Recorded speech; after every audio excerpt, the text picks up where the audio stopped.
Whisper Creek Studios.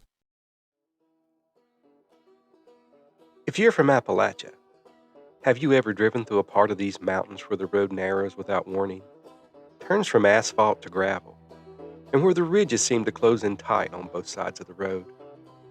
The kind of place where a house can sit half a mile off the main road, and you'd never know it was there if it wasn't for the smoke from the chimney coming up through the trees. If you're from these parts, you know the exact kind of place I'm talking about. What I'm describing is a typical rural Appalachian holler. The kind of place where you can stand on a porch in the evening and hear water flowing somewhere down below. And the only light you can see after sunset behind the ridges is the lights coming from your own windows of your own house. Here, land decides things. It decides where you build. It decides how and what you plant. It decides how close you live to your neighbor.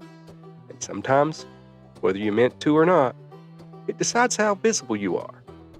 And that's where this story begins. Not with a headline. Not in a courtroom. Not with a legend. It begins in a holler. Before we get into this episode, if you're drawn to true stories from Appalachia, the kind rooted in history, folklore, crime, and things that people don't always say out loud, then you're in the right place. This is Roots and Shadows, the Real Appalachia podcast, and we release new episodes every Saturday. And if you decide to stay, go ahead and press that follow button. That way these stories don't have to come looking for you.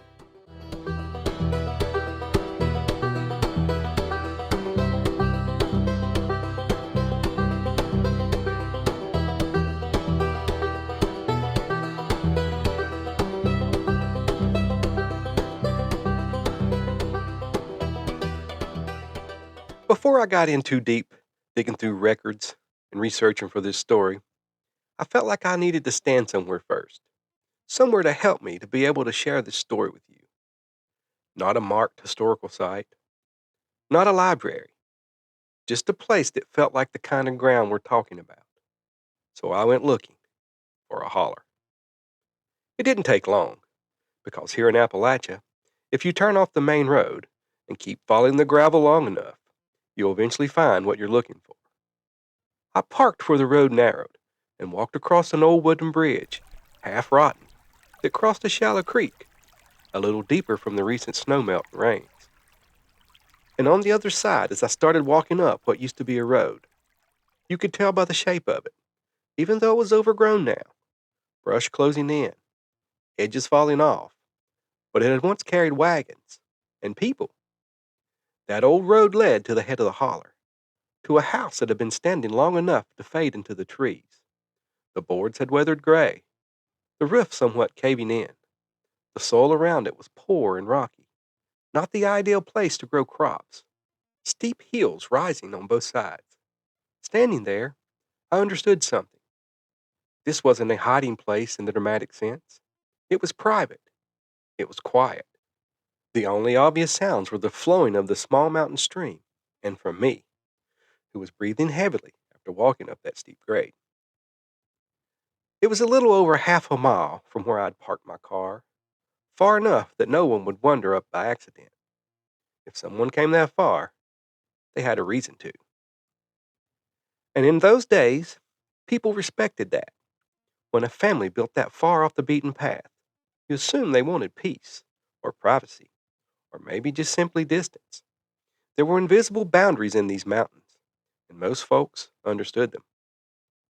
Whether that house belonged to a family from this story or not, I don't know, but it gave me a sense of what we mean when we say isolated. Not mystical, just removed, a place where you can be left to your own business. Because if you want to understand the people we're talking about in this story, you have to understand the ground they chose, or maybe the ground that chose them. Steep ridges, rocky, poor soil, land that takes more effort than it gives back, a place where you could live, and people left you alone. And sometimes, being left alone wasn't just a preference, it was for protection. For generations in Appalachia, there were families who settled in places like that. Families whose names show up in church minutes, in land deeds, tax records, and in census rolls, but whose identity didn't always fit neatly into the boxes someone else had drawn. Early explorers moving west through these mountains wrote about them.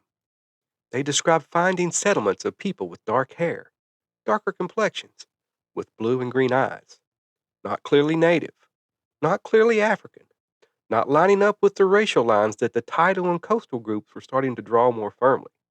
And when people didn't fit expectations, stories began forming around them. Some called them mysterious. Some tried to explain them. Others labeled them. But long before there was a label, there were families. Families who farmed, who mined coal, who married, who buried their dead on hillsides that are still there today. And eventually, a word began to follow them, a word that outsiders began using to try to make sense of something they didn't understand. A word, most likely, that many of you have not heard of before today, and that word was Melungeon. When you hear a word like Melungeon today, it carries layers with it. Some people hear mystery, some hear pride, some still don't know what it means at all. But if you roll the clock back a few hundred years before the word was spoken out loud in church minutes or written in census columns, what you find isn't mystery at all. What you find is strategic movement. In the late 1600s and early 1700s, people were already pushing inland from the coast.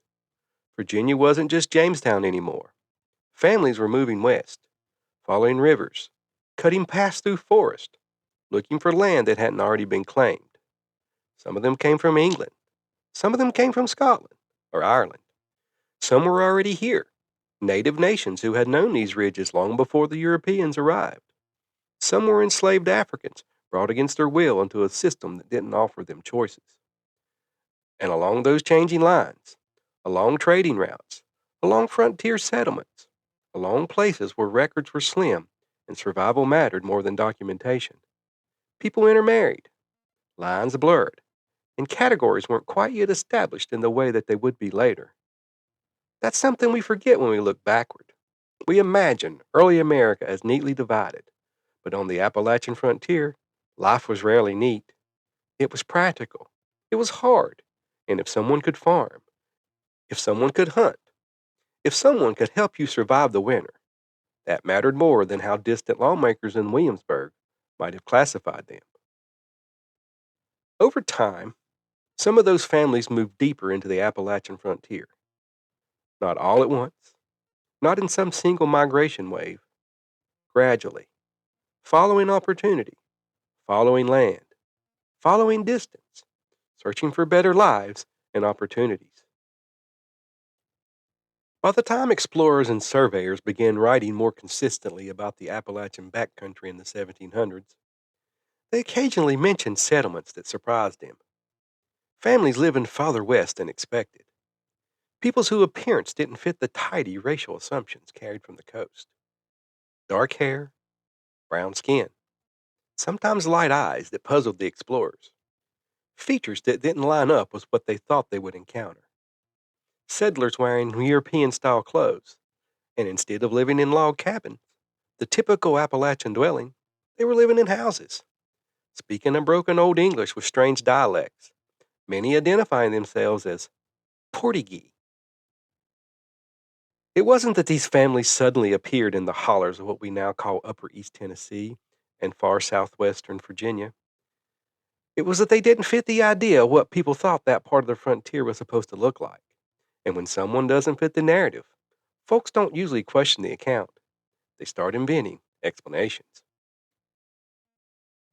Some of the earliest theories that formed around these mountain communities to try to make sense of what these explorers encountered included stories that tied them to the lost colony of Roanoke. Established in 1587, Roanoke was the first attempt by the English for a settlement in the New World, off the modern day coast of North Carolina.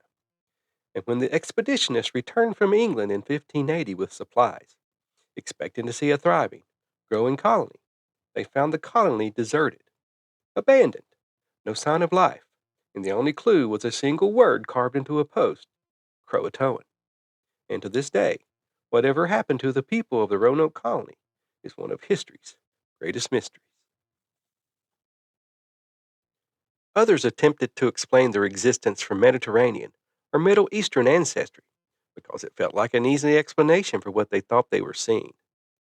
But those theories tell you more about the people proposing them than the families being described, because what was really happening wasn't mysterious. It was America. It was what happens when European, African, and Native ancestry mix across generations in places where survival mattered more than paperwork. It was the result of frontier life long before rigid racial systems tightened their grip. And yet, by the early 1800s, something had begun to change. As the United States grew, so did the need, in the eyes of lawmakers and institutions, to categorize the people. Slavery expanded, property laws were reinforced, voting rights were tied to racial identity. Churches began keeping more formal records. Census takers were instructed to classify households according to their defined racial categories. Vagueness, which once might have passed quietly, was starting to become uncomfortable. And that's when the word begins to surface. Even the origin of the word itself isn't settled. Some researchers have suggested it may come from the French word mélange, meaning mixture. Others point to Portuguese or African roots, but there's no definitive agreement. But what we do know is that by the time it appeared in church minutes in southwestern Virginia, it was already being used with meaning attached to it. The earliest documented use of the word Melungeon comes from the church minutes where two women were having a dispute over one accusing the other of harboring a Melungeon. The word was written as though it needed no explanation. Everyone present apparently understood what it implied. And that tells you something important. It tells you by the time it was written down on September 26, 1813, in those church minutes, it had already been spoken for years. It wasn't a scientific term. It wasn't used as a pleasantry. And based on the context, it carried suspicion. It carried intrigue. It was a way of grouping families together under a label that suggested they were different without clearly defining how. But here's what's steady underneath that. The families being labeled weren't wandering outsiders. They had surnames that had appeared over and over in land deeds, tax lists, and marriage records. Names like Collins, Gibson, Goins, Mullins, and Davis. Names that still sit on mailboxes in parts of Appalachia today. And I personally know someone with each of those last names, making this not a story from somewhere else, but a story close to home. They cleared land. They raised livestock. They attended church. They buried their dead in family cemeteries tucked along the ridgelines. Their children grew up along others' mountain children, playing in the same creeks, walking the same narrow roads to school, once those schools were established. The word may have carried weight, but life kept moving.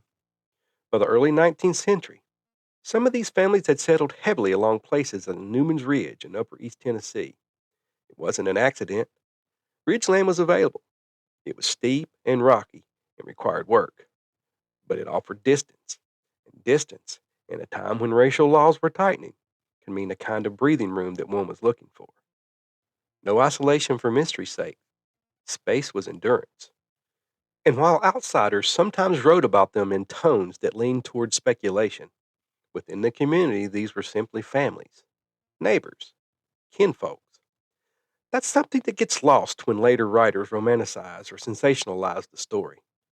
They look backward, and they see something unusual because they're looking through a lens shaped by 20th century thinking. But if you stand in those hills and look at the ground, you see something else entirely. You see people making choices with the options they had.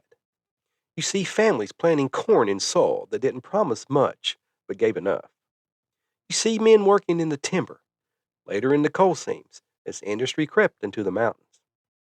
You see women keeping houses running in places where winter came early and stayed late.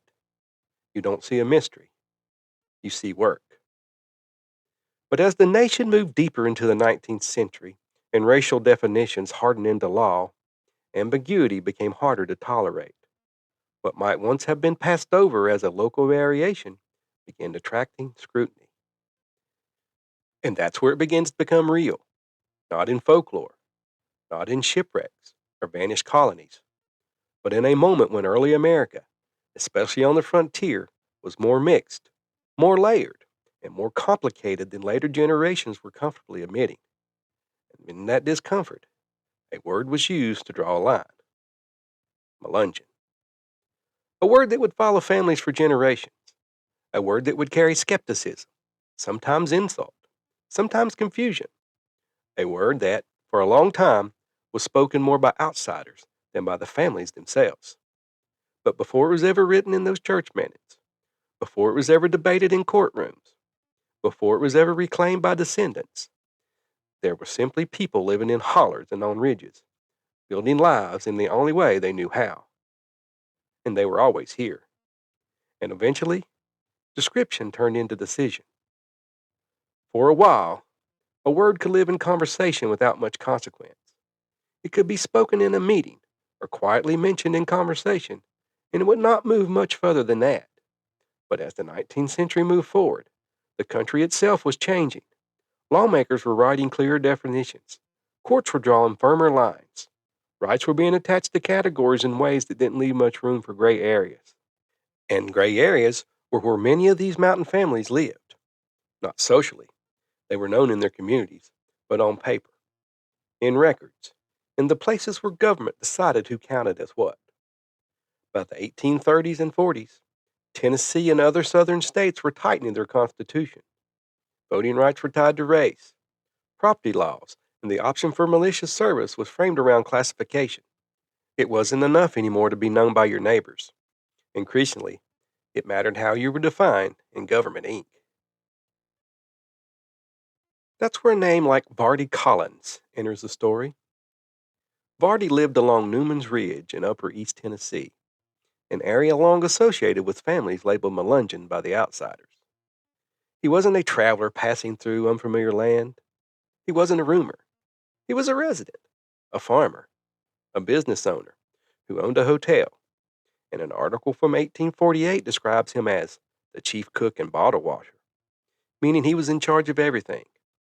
And he showed up to vote in 1845 believing he had the right to do so. But later he was indicted for voting illegally on account of color. That phrase alone carries the weight of the moment, not because it was dramatic, but because it was deliberate. It meant someone had looked at him and decided his identity required examination. It meant the word that had floated in conversation now had legal implications. And I could only imagine what that must have felt like. For generations, your family works the same ridge. You marry, you farm, you bury your dead in the same ground your parents chose. You participate in church life and local affairs. And then one day, your standing in that community is questioned, not because of anything you've done, but because someone believes your ancestry doesn't fit cleanly inside the lines the law has drawn.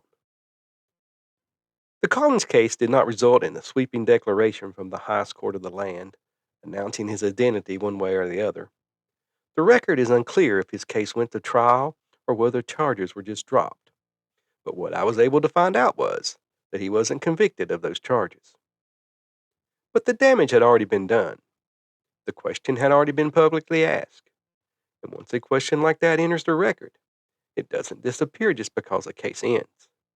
It signals something to every family watching. It signals classification now matters. It says uncertainty can interrupt your life. It says the ground beneath you might not be as firm as you thought. That is how tension spreads. Not always through violence, not always through spectacle, sometimes through legal paperwork, through a court charge, through a line in a census that forces you to explain yourself in a way your neighbors never required. And Appalachia was never uniform. In some counties, long established families were accepted without dispute. Reputation carried weight. People worked side by side in fields and later in coal mines. And what mattered most was whether you showed up when your neighbor needed your help. Church membership meant more than census categories. And in those places, people knew you by your name, by your work, not by a box on a form. But in other counties, classification intensified. Census takers changed categories from one decade to the next. A family listed as white in one record might appear differently in another. A single mark in a ledger could follow descendants for generations, shaping how schools admitted children or how courts treated testimony. And once perception changes, behavior follows. These families learned quickly how to read the room. They learned which explanations hushed scrutiny and which invited it. They learned that sometimes survival meant emphasizing one branch of the family tree more clearly than the other. They learned that silence could sometimes be better than correction. Before recording this episode, I felt a responsibility to get it right. So instead of leaning on folklore or speculation, I contacted the Melungeon Heritage Association and was put in touch with its president, Heather Andalina.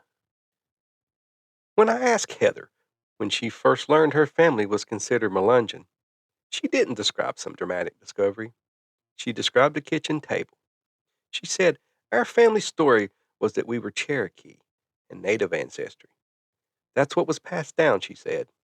She remembers her grandmother explaining that Cherokee heritage was a reason for their darker complexion. It wasn't questioned. It wasn't complicated. It was simply the family explanation. It wasn't framed as controversial. It was simply the version of the story that made sense within the family and felt safest to carry forward. And that makes sense when you consider the environment her ancestors lived in. In a world where voting rights, property ownership, and even the legality of marriage could hinge on racial classification, precision was not always rewarded. Sometimes clarity brought scrutiny. Sometimes questions invited consequences. From a distance, that can look like secrecy. Inside the context of the 19th century, it looks more like strategy. It looks like parents choosing language carefully so their children would not face unnecessary obstacles. It looks like families prioritizing safety over argument. It looks like communities deciding that holding on to land and kinship mattered more than correcting every outsider's theory. And they did hold on through the Civil War, through Reconstruction, through the rise of Jim Crow laws into much of the South. The experience was not identical in every Appalachian county, but the broader climate hardened. Racial lines became more strictly enforced. Schools were segregated. Marriage laws were policed. Identity, once fluid on parts of the frontier, was increasingly fixed by statute. Yet, through all of that, these families continued to live in the same hollers and on the same ridges. They continued farming that tough land. They entered coal mines as the industry expanded into eastern Tennessee, southwestern Virginia, and eastern Kentucky. They kept attending church. They married. They raised children who knew who they were at home, even if the world wasn't always agreeing on it. And the word Melungeon kept moving through the region. Sometimes it was used as an insult. Sometimes it was shorthand. Sometimes it was just an attempt at explanation. But the word traveled farther than the truth did. Because while the label circulated, the families themselves did not disappear. They did not retreat into legend. They didn't pack up and vanish into some half told story. They stayed. Staying is not dramatic. It does not make headlines. But in these mountains, staying is its own kind of statement. It means you believe your roots are deeper than whatever shadow is being cast at the moment. And over time, the legal system that once pressured classification began to change as well. The 20th century brought change. Civil rights legislation altered the structure of segregation. Access to education expanded. Records became easier to trace. Genealogy moved from something handled within families to something studied more openly. And eventually, modern DNA testing offered a tool that earlier generations never had. But before we move fully into that, it's worth sitting for a moment in the weight of the 19th century, because that is where this story turns from curiosity to consequence. That is where a word moved from description to decision. That is where families learned that how others defined them could shape their rights, their opportunities, and their place within the law. And that pressure, even when it did not explode into open conflict, left its mark. It shaped what was said at kitchen tables. It shaped which stories were simplified. It shaped which parts of ancestry were emphasized and which were left quieter. And yet, through all of it, the ridges did not change. The land remained what it had always been: steep, stubborn, and demanding. It did not ask anyone to prove who they were. It simply required them to work. Maybe that's part of why these communities endured. The mountains did not measure identity the way the state did. They measured effort, and that effort, consistent, generational, unremarkable to anyone not paying attention, carried families forward into a time when the questions would be asked differently, because time always does something. It doesn't rewrite what happened. It doesn't erase the records or undo the questions that were raised, but it changes the tools people have to answer them. For a long time, much of the conversation about Melungeon identity was driven by speculation. Outsiders trying to explain difference. Writers leaning into mystery because mystery travels farther than fact. Stories repeated until they harden into assumed truths. But the last few decades have changed this whole conversation. Genealogical research has become more accessible. County records, once buried in courthouse basements, are now scanned and searchable. Families who once relied solely on oral history can trace land transactions, marriages, military service, and tax lists. And perhaps, most significantly, DNA testing has added another layer, not as a magic answer, but as a clarifying one. Now, back to my conversation with the president of the Melungeon Heritage Association. For years, the explanation in her home had been simple: Cherokee ancestry. That was what was passed down, and it wasn't questioned. But a few years after first hearing the word Melungeon, several members of her family decided to take DNA tests. It wasn't until we began testing, she told me, that we knew we were definitely Melungeon descendants. The results didn't point to one hidden origin. They reflected layers: European ancestry, African ancestry, Native American ancestry, along with smaller strands that reach further back: Jewish, Middle Eastern, and even Southeast Asian. And it lined up with more than just percentages on a screen. Her family carries surnames long associated with the Melungeon community: Gibson, Davis, Collins, and they lived in the same regions where those early settlements were formed. The fuller picture didn't replace what she had been told at the kitchen table. It expanded it. It wasn't mystical, it was mixed. And that's the part that unsettles the old narrative. Because if early America, especially on the frontier, was more interwoven than later racial systems allowed, then the existence of Melungeon communities stops being mysterious and starts being historically predictable. When European settlers, enslaved Africans, and native peoples lived in proximity, whether by choice or coercion, relationships formed, children were born, families took shape, and in the space of early frontier, some of those families moved west together. And what later generations interpreted as an anomaly was, in many ways, simply the natural outcome of early colonial life. That doesn't make the experience of being labeled easier. It doesn't undo the scrutiny families faced, but it reframes the question. The mystery wasn't in their existence. It was in the discomfort of a society trying to sort people into fixed boxes. Over time, folklore accumulated around that discomfort. One of the more persistent myths is something often referred to as the Melungeon bump: the idea that a distinctive ridge or knot at the base of the skull marks someone as Melungeon. For years, that physical trait was pointed to as proof of difference, sometimes spoken about as if it carried biological meaning. Modern medicine understanding doesn't support that claim. Variations in skull shape occur across populations and are not unique markers of a single ancestry. But the persistence of that myth tells you something important. When people are searching for visible proof of difference, they will find it, even if they have to exaggerate ordinary human variation to do it. That pattern repeats across history. We search for something concrete to justify what we already suspect, and in the case of Melungeon communities, suspicion often came before evidence. That same pattern can be seen in ways famous names have occasionally been pulled into the narrative. Over the years, various public figures have been rumored or claimed by distant relatives to have Melungeon ancestry. Some of those claims are rooted in shared surnames common to the Appalachian communities. Some are family tradition. Some are speculative leaps built on fragile documentation. The temptation to attach recognizable names to a complex history is understandable. It makes the story travel farther. It adds intrigue, but it can also distract from what matters most. The significance of Melungeon history isn't found in whether a president, a musician, or a film star might trace a branch of ancestry back to Newman's Ridge. It's found in the ordinary families who stayed. Because the deeper truth, the one that becomes clear when you step back from folklore and speculation, is this: they were never a hidden tribe waiting to be discovered. They were part of the Appalachian story from the beginning.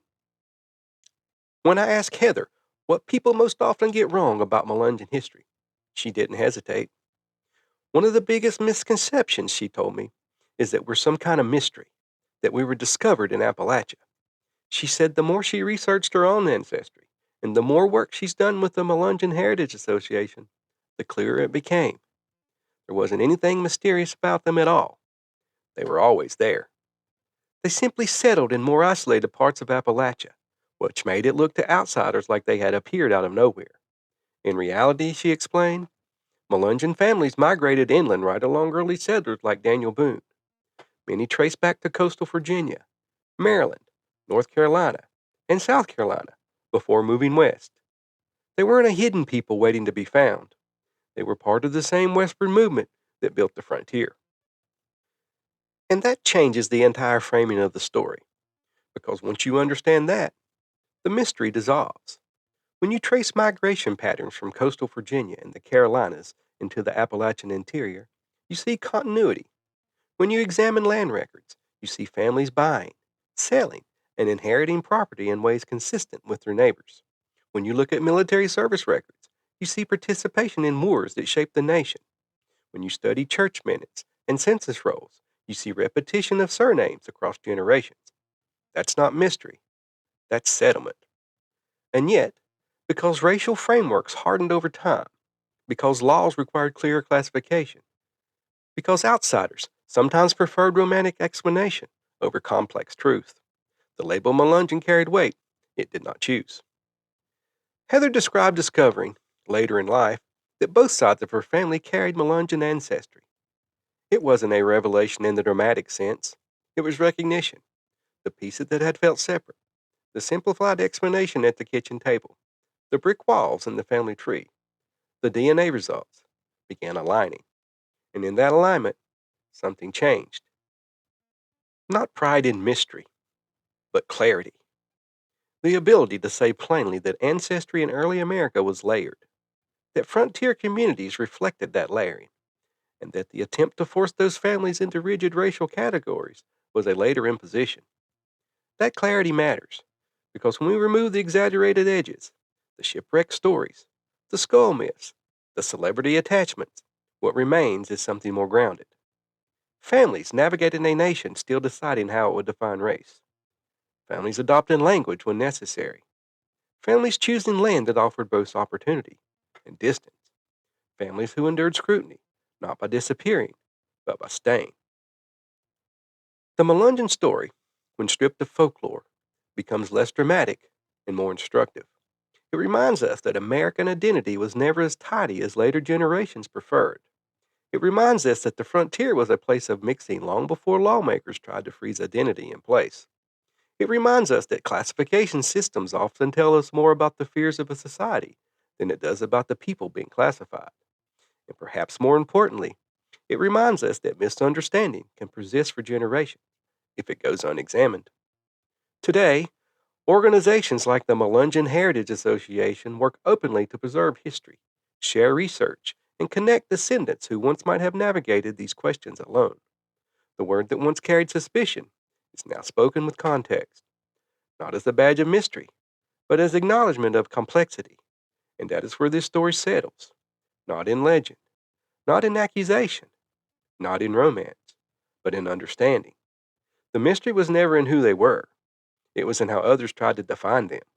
Before we finished our conversation, I asked Heather something that had been sitting with me this whole time. Do you think Appalachia protected Melungeons, or did it hide them? She didn't frame it as one way or the other. I think it was both, she said. The mountains offered distance from the rigid racial systems tightening in other parts of the South. Families settled in places most people didn't travel unless they had a reason to. They built homes in hollers and on ridges where privacy wasn't questioned. In that sense, the land gave protection. But that same isolation also meant they were easy to misunderstand from the outside. It made them look separate. It made them look like something discovered instead of something established. They just wanted to be left alone, she told me, to be free and live their lives. And when you think about it that way, the story stops about being mystery. It becomes about space. Space to work, space to worship, space to raise children, space to stay. And once you see that clearly, the shadows begin to look different, not as something hiding the truth, but as something cast by a system still learning how to see. After researching this story, I'll be honest with you, it made me curious about my own DNA. It made me wonder what would show up if I ever decide to take one of those tests from Ancestry DNA or 23andMe. And maybe it's made you wonder too. And the truth is, it doesn't really matter. Because here in Appalachia, things don't always unfold the way I expect them to. Families blend, stories simplify, records leave gaps, and sometimes what we thought was settled turns out to be layered. You may not be exactly who you thought you were, and that's not something to fear. Sometimes when you go searching, even if you don't plan to, you end up finding something that was there all along. A root you didn't know ran that deep, or a shadow you never noticed standing beside you. And maybe that's why this story fits here, because for hundreds of years in these mountains, there have been both. Roots that held fast, shadows that carried questions, and now the roots are telling their story. This has been Roots and Shadows, the Real Appalachia podcast, where every root tells a story and every shadow hides one. As a reminder, these stories are drawn from public records, historical reporting, and conversations passed down through families, neighbors, and memories. Some names have been changed, and where the written record goes quiet, details have been carefully dramatized for storytelling.